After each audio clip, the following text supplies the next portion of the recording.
Spectrum. आज की class में आप सभी स्टूडेंट पढ़ने जा रहे हैं एक बेहद इंपॉर्टेंट टॉपिक हाइड्रोजन स्पेक्ट्रम और स्पेक्ट्रम सीरीज। यानी आज की क्लास में आप Lyman series, बामर, constant, bracket, quanta और हम्पीरेज साथ में इमीडिएट एनर्जी के बारे में आप जान पाएंगे।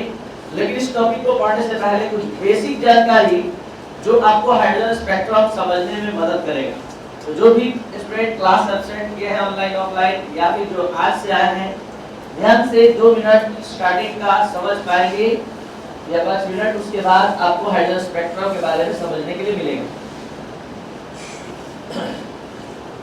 बोर्स एटॉमिक मॉडल से रिलेटेड है आज का ये कॉन्सेप्ट। बोर्स एटॉमिक मॉडल का फोर्थ स्टेटमेंट कहता है कि किसी एटम के ऑर्बिट से, एक ऑर्बिट से दूसरे ऑर्बिट में इलेक्ट्रॉन जब जाता है तो एनर्जी का इमिशन या एब्जॉर्प्शन होता है। इस बात को यहाँ पर आप डिफरेंट एग्जांपल से समझने जा रहे हैं।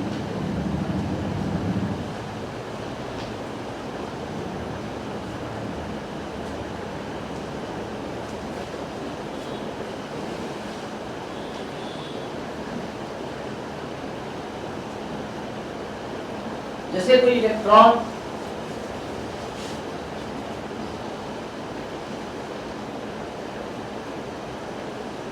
आपके समझने के लिए हम यहाँ एनर्जी लेवल, एनर्जी का वैल्यू कुछ मान लिए 10 किलोजूल, 20 किलोजूल, 30, 40।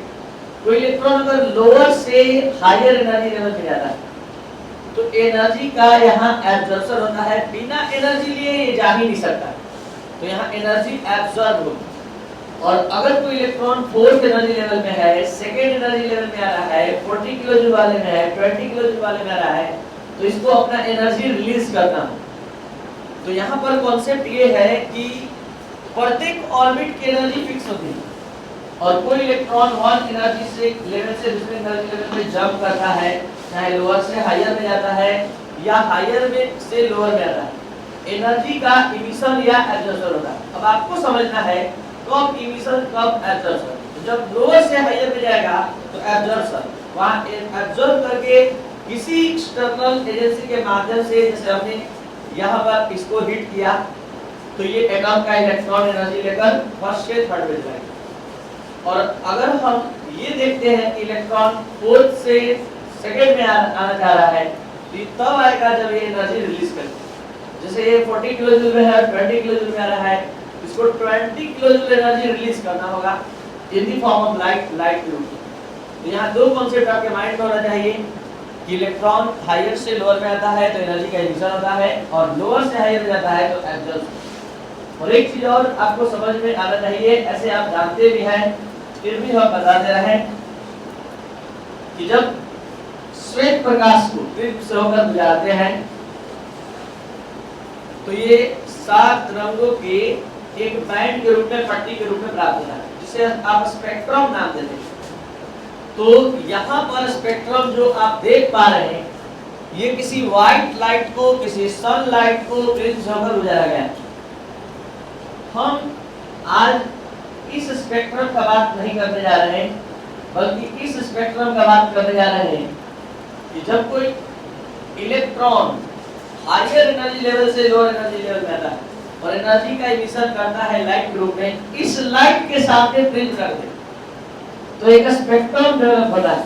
आपको बता दें कि ये स्पेक्ट्रम जो है किसी सनलाइट से नहीं प्राप्त हो रहा है, यहाँ एक एटम से स्पेक्ट्रम प्राप्त हो रहा है।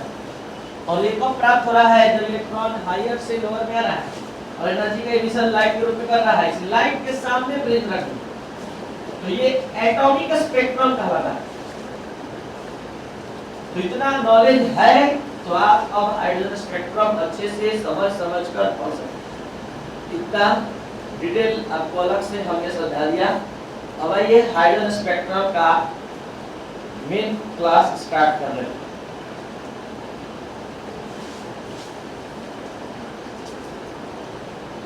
देखिए ये है एक डिस्चार्ज ट्यूब। इस डिस्चार्ज ट्यूब में हाइड्रोजन गैस भरा गया है और इसमें 2 मेटालिक प्लेट अटैच किया गया है।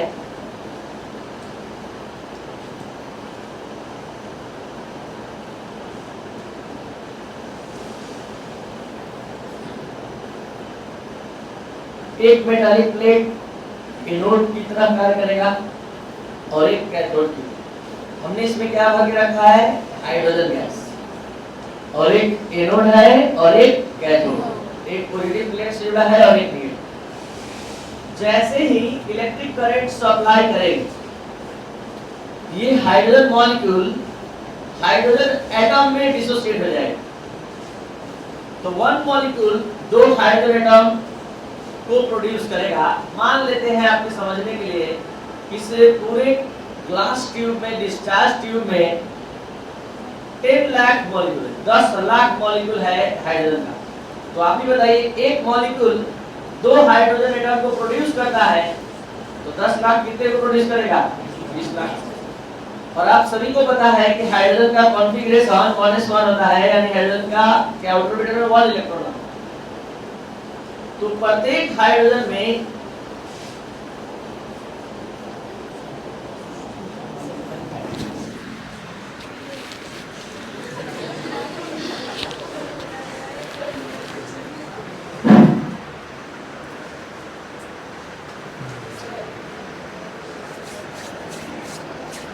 चलिए ध्यान दिया जाए।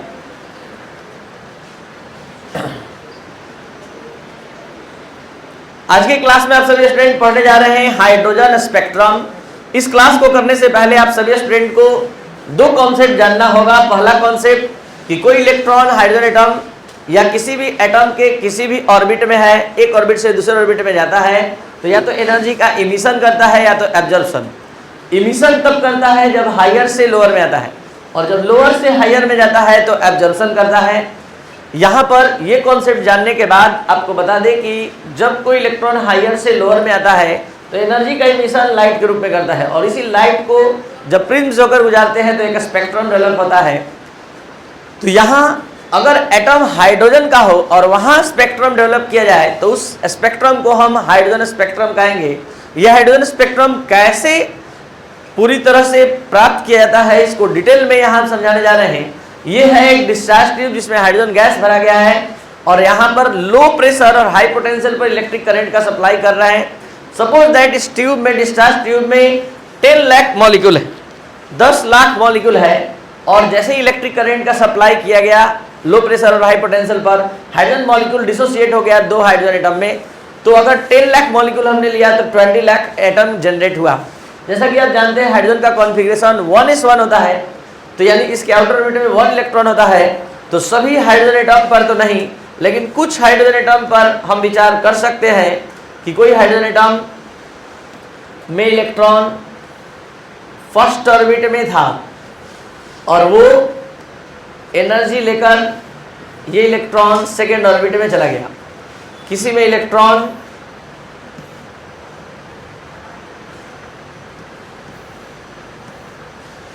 ज़्यादा एनर्जी एब्जॉर्ब किया तो उससे ज़्यादा एनर्जी लेवल में चला गया। मतलब हम क्या समझाना चाहते हैं, इस वाले में उससे ज़्यादा इलेक्ट्रॉन एनर्जी गेन किया तो ये फर्स्ट से थर्ड में चला गया। तो हम कुल मिला जुलाकर ये समझाना चाहते हैं कि अलग अलग इलेक्ट्रॉन अलग अलग एनर्जी एब्जॉर्ब करता है। तो किसी में इलेक्ट्रॉन कम एनर्जी एब्जॉर्ब किया तो फर्स्ट से सेकंड में चला गया, किसी में उससे भी ज़्यादा एनर्जी एब्जॉर्ब किया तो फोर्थ में चला गया, किसी में फिफ्थ में चला गया, किसी में सिक्स्थ में चला गया। यानी कि हर हाइड्रोजन एटम में ये ट्रांजिशन होगा ही होगा, और इलेक्ट्रॉन लोअर एनर्जी लेवल से हायर एनर्जी लेवल में चला जाएगा। तो आपको बता दें कि हायर एनर्जी लेवल में गया हुआ इलेक्ट्रॉन कभी भी स्टेबल नहीं होता है, वो पुनः लोअर एनर्जी लेवल में लौटने लगता है। तो यहाँ पर जब कोई इलेक्ट्रॉन हाइड्रोजन एटम के हायर एनर्जी लेवल से लोअर एनर्जी लेवल में आता है तो एनर्जी का इमिशन लाइट के रूप में करता है, और इसी लाइट को जब हम प्रिज्म से होकर गुजार देते हैं तो एक स्पेक्ट्रम डेवलप करता है। इसी स्पेक्ट्रम का नाम हाइड्रोजन स्पेक्ट्रम है। यानी when electron returns from any higher orbit to lower orbit of the hydrogen atom, then energy is emitted in the form of light, and when this light is passed through Nicol prism or any prism, then a spectrum is developed. Since this spectrum is called hydrogen spectrum, चूंकि ये जो spectrum है hydrogen atom से प्राप्त किया गया है, इसलिए इसको हम हाइड्रोजन स्पेक्ट्रम कहते हैं। एक बार फिर से आप पूरा अच्छे से समझेंगे When electron returns from any higher orbit to lower orbit of hydrogen atom, the energy is emitted in the form of light. Since this spectrum is obtained by hydrogen atom, then this spectrum is called hydrogen spectrum. मतलब जब electron higher से lower में आता है, energy का emission light के रूप में करता है और इस लाइट को प्रिज्म से होकर गुजारते हैं तो एक स्पेक्ट्रम डेवलप करता है. क्योंकि ये स्पेक्ट्रम हाइड्रोजन एटम से प्राप्त हुआ है, इसलिए हम इसको हाइड्रोजन स्पेक्ट्रम कहते हैं. अब आपको बता दें कि ये जो स्पेक्ट्रम आप देख पा रहे हैं, ये स्पेक्ट्रम के बहुत सारे सीरीज के रूप में प्राप्त होता है, जो अब हम दिखाने जा रहे हैं. ये स्पेक्ट्रम का सीरीज किस तरह से प्राप्त होता है, क्योंकि हमारे पास एक दो एटम नहीं, लगभग 20 लाख एटम है और सभी एटम में ट्रांजिशन होता है. तो यहाँ पर हम कुछ ट्रांजिशन दिखाने जा रहे हैं जिससे एक स्पेक्ट्रम सीरीज डेवलप होगा.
ये है आपका फर्स्ट ऑर्बिट, ये सेकेंड ऑर्बिट, ये थर्ड, ये फोर्थ, ये फिफ्थ, ये सिक्स्थ और ये सेवेंथ. एक बार फिर से आपको याद दिला दें कि आप हाइड्रोजन एटम के स्पेक्ट्रम का स्टडी कर रहे हैं और एक एटम में एक ही इलेक्ट्रॉन होता है. यहाँ हम डिफरेंट स्पेक्ट्रल सीरीज के बारे में डिस्कस करने जा रहे हैं. ये कैसे सीरीज प्राप्त होता है ये आप अब समझने जा रहे हैं. देखिए, किसी एटम में इलेक्ट्रॉन सेकेंड ऑर्बिट में गया है, लेकिन लौटने के क्रम में वो फर्स्ट ऑर्बिट में आता है. किसी एटम में इलेक्ट्रॉन थर्ड ऑर्बिट में चल गया है, लेकिन लौटने के क्रम में वो फर्स्ट ऑर्बिट में ही आता है. किसी एटम में इलेक्ट्रॉन थर्ड ऑर्बिट में चला गया था, फोर्थ ऑर्बिट में, लेकिन लौटने के क्रम में वो फर्स्ट में ही आकर रुक रहा है. किसी एटम में इलेक्ट्रॉन फिफ्थ ऑर्बिट में चला गया है, लेकिन लौटने के क्रम में वो फर्स्ट ऑर्बिट में ही आ रहा है. किसी एटम में इलेक्ट्रॉन सिक्स्थ ऑर्बिट में चला गया था, किसी में सेवेंथ में चला गया था, लेकिन रिटर्निंग फर्स्ट ऑर्बिट में हो रहा है. तो यहाँ स्पेक्ट्रम के एक सीरीज का फॉर्मेशन होगा जिसे हम लाइमन सीरीज नाम देते हैं.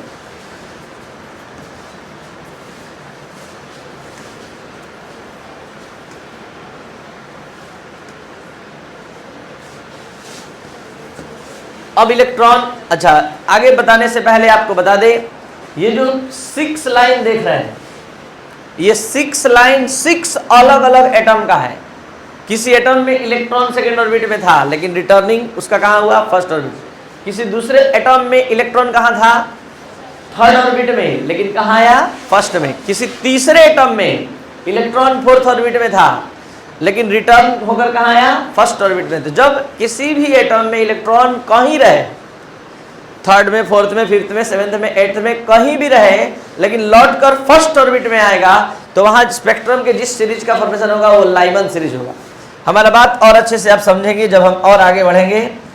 अब देखिए, इलेक्ट्रॉन फर्स्ट में न रुककर सेकेंड में ही रुक जाता है, सेकेंड एनर्जी लेवल में ही रुक जाता है. जैसे कि इसमें देखा जाए, यहाँ थर्ड से सेकेंड में, फोर्थ से सेकेंड में, फिफ्थ से सेकेंड में, सिक्स से सेकेंड में और सेवेंथ से सेकेंड में, यानी हर बार सेकेंड में आकर यहाँ रुक रहा है. इसको हम बोलेंगे बामर सीरीज. क्या बोलेंगे, बामर. ये सभी साइंटिस्ट का नाम है. ये लाइमन साइंटिस्ट का नाम है, लाइमन नामक साइंटिस्ट के द्वारा खोजा गया ये सीरीज. अब हम बात करते हैं थर्ड ऑर्बिट में जो सीरीज का फॉर्मेशन होता है, यानी कि इलेक्ट्रॉन कहीं भी रहे लेकिन वो थर्ड ऑर्बिट में ही आकर रुक जाए, तो स्पेक्ट्रम के जिस सीरीज का फॉर्मेशन होगा वो कहलाएगा पासचेन सीरीज। तो ये जो बनकर तैयार हुआ ये आपका पासचेन सीरीज है।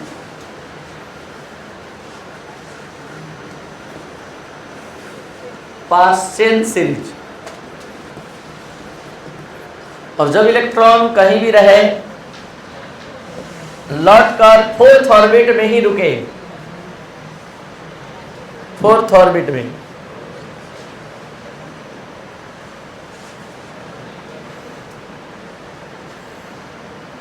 तो स्पेक्ट्रम के जिस सीरीज का फॉर्मेशन होगा उसको हम लोग ब्रैकेट सीरीज बोलते हैं, ब्रैकेट सीरीज।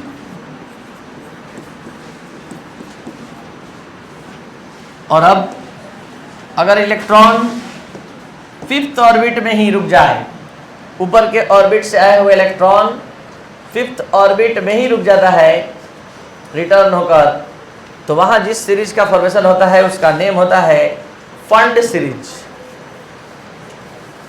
ये सभी साइंटिस्ट का नेम है। और अगर सेवेंथ ऑर्बिट में ही, सेवेंथ ऑर्बिट में ही, सिक्स्थ ऑर्बिट में ही बल्कि रुक जाता है, तो वहां स्पेक्ट्रम के सीरीज का फॉर्मेशन होता है, उसे हम्फी रेज कहते हैं, हम्फी रेज सीरीज। तो ये है स्पेक्ट्रम सीरीज। अगर आपको अच्छे से समझ में आए जल्दी जल्दी कुछ क्वेश्चन का जवाब दीजिए। अगर इलेक्ट्रॉन थर्ड ऑर्बिट में आकर रुकता है तो कौन सी सीरीज का फॉर्मेशन करेगा? फोर्थ ऑर्बिट में ब्रैकेट। फिफ्थ ऑर्बिट में अगर रिटर्न आता है तो फंड सीरीज, और सिक्स्थ ऑर्बिट में हम्फी रेज, और अगर फर्स्ट ऑर्बिट में रिटर्न होकर आता है तो। अब आपका समझ इतना डेवलप हो चुका है कि आप इसको भी समझ सकते हैं। यहाँ ऑर्बिट को फ्लैट लिया गया है, चपटा इस तरह से। इसको माना गया है कि ये फर्स्ट ऑर्बिट है, ये सेकेंड ऑर्बिट है, ये थर्ड, ये फोर्थ, फिफ्थ, सिक्स, सेवन, और ये इन्फिनिटिव। ऑर्बिट नंबर इन्फिनिटिव होता है। ऊपर के किसी भी ऑर्बिट से इलेक्ट्रॉन आ रहा है लेकिन रिटर्न होकर कहाँ रुक रहा है, तो यहाँ कौन सी सीरीज का फॉर्मेशन होगा? Lyman series. अगर सेकेंड ऑर्बिट में ही रुक जाएगा तो कौन सा सीरीज? बामर। थर्ड ऑर्बिट में रुकेगा तो फोर्थ ऑर्बिट में, फिफ्थ ऑर्बिट में, और सिक्स्थ ऑर्बिट में ही रुक जाएगा तो वहां जो सीरीज का फॉर्मेशन होगा उसको क्या कहेंगे? Humphrey raise series, Humphrey raise series. तो इस तरह से हमने स्पेक्ट्रल सीरीज को दो तरह से समझाने का प्रयास किया। एक जैसे होता है, जैसे ऑर्बिट आप सर्कुलर समझा करते हैं, तो सर्कुलर में हमने समझाने का प्रयास किया। और जब उस तरह से समझ गए तो आप अब किसी तरह से भी समझने के लिए तैयार हैं। तो सारा डिस्कशन आज के क्लास का इस प्रकार से था, शुरू से अंत तक 3 मिनट में या 4 मिनट में सुन लीजिए। आप पढ़ने जा रहे हैं hydrogen spectrum. When electron returns from any higher orbit to lower orbit, the energy is emitted in the form of light in any hydrogen atom. When this light is passed through a prism, a spectrum is developed. Since this spectrum is obtained by hydrogen atom, so it is called hydrogen spectrum. यानी hydrogen atom के किसी भी higher orbit से lower orbit में electron आता है return, तो energy का एमिशन लाइट के रूप में होता है, और इस लाइट को जब प्रिज्म से होकर गुजारते हैं तो एक स्पेक्ट्रम डेवलप होता है। क्योंकि ये स्पेक्ट्रम हाइड्रोजन एटम का है इसलिए इस स्पेक्ट्रम को हाइड्रोजन स्पेक्ट्रम कहते हैं। अब इससे आगे, this spectrum is obtained in the form of spectral series. ये स्पेक्ट्रम जो है स्पेक्ट्रम की बहुत सारी सीरीज के रूप में प्राप्त होता है, जैसे कि Lyman series, बामर, Paschen, bracket, fund, Humphrey raise. तो what is Lyman series? When electron returns from any higher orbit to the first orbit of the hydrogen atom, a series is obtained which is called Lyman series. When electron returns from any higher orbit to the second orbit of hydrogen atom, a series is obtained which is called Balmer series. When electron returns from any higher orbit to the third orbit of the hydrogen atom, a series is obtained which is called Paschen series. और fourth orbit में return होगा तो Brackett series, fifth orbit fund series, और sixth orbit Humphrey raise. तो ये था आपका आज का क्लास जिसमें आपने हाइड्रोजन स्पेक्ट्रम और स्पेक्ट्रल सीरीज के बारे में जाना। नेक्स्ट क्लास इसका फुल कैलकुलेशन का है जिसमें आप इमिटेड एनर्जी और wavelength of different spectral series के लिए स्टडी करेंगे। तो जो भी स्टूडेंट इस चैनल पर नए हैं इसको जरूर शेयर और सब्सक्राइब करें, और कंप्लीट वीडियो लेक्चर के लिए आप व्हाट्सएप मैसेज करें 9431434546 पर। Thank you. चलिए लिखना स्टार्ट। यहाँ तक आपने लिख लिया है? लिखे। अच्छा, ये वाला डिस्कशन आप लोग को समझ में आया? इसमें हमने क्या लिया था? Hydrogen gas. हाइड्रोजन गैस का फॉर्मूला क्या होता है? H2। H2 जैसे ही करंट सप्लाई करेंगे H2 मॉलिक्यूल टूट जाएगा हाइड्रोजन एटम में, और हाइड्रोजन एटम नेटवर्क बता रहा है या ना? हम बड़ा जल्दी फ्रीक्वेंसी पकड़ते हैं। आज से आए हैं, आप थोड़ा सा ध्यान देंगे समझ में आएगा, क्योंकि सरकारी स्कूल से पढ़ के नहीं आए, प्राइवेट स्कूल से कुछ तो जरूर पढ़े होंगे। तो जब इलेक्ट्रॉन हायर से लोअर में आता है तो एनर्जी का इमिशन लाइट के रूप में होता है, और इस लाइट के सामने प्रिज्म रखते हैं तो स्पेक्ट्रल डेवलप होता है। यहाँ हम ये समझाना चाहते थे कि हाइड्रोजन एटम यहाँ काफ़ी संख्या में है, इसमें से 2-3 हमने दिखाया, और ऐसे हमारे पास कितना है? लगभग 20 लाख, 10 लाख मॉलिक्यूल लिए थे। एक मॉलिक्यूल टूटने पर 2 एटम बनेगा, तो 10 लाख टूटेगा, तो सभी 20 लाख एटम में इलेक्ट्रॉन एनर्जी लेकर चला गया। कहाँ चला गया? आसमान में। कहाँ गया? हायर एनर्जी लेवल में। और हायर एनर्जी लेवल में जाकर नीचे आना शुरू हुआ। तो जहां कहीं भी गया है, लेकिन अगर फर्स्ट ऑर्बिट में आएगा तो वहां लाइमन सीरीज में, किसी भी ऑर्बिट में ऊपर चला गया है लेकिन लौटने क्रम में सेकेंड में आके रुकेगा, तो वहां जो स्पेक्ट्रल सीरीज बनेगा वो बामर सीरीज है। तो 20 लाख एटम में इलेक्ट्रॉन कहीं भी चला गया है, क्योंकि एक ही इलेक्ट्रॉन है हाइड्रोजन के पास, और सब में इलेक्ट्रॉन ऊपर के एनर्जी लेवल में शिफ्ट हो गया है। जो जितना एनर्जी एब्जॉर्ब करेगा उसके अनुसार शिफ्ट होगा, और जब रिटर्निंग होगा जिस ऑर्बिट में ठहरेगा उसके अनुसार सीरीज का डिटर्मिनेशन होगा। अगर 5वें ऑर्बिट में ही आके रुक जाएगा तो फंड सीरीज हो जाएगा, अगर 6ठे ऑर्बिट में रुकेगा तो हम फिर सीरीज। आगे समझ में?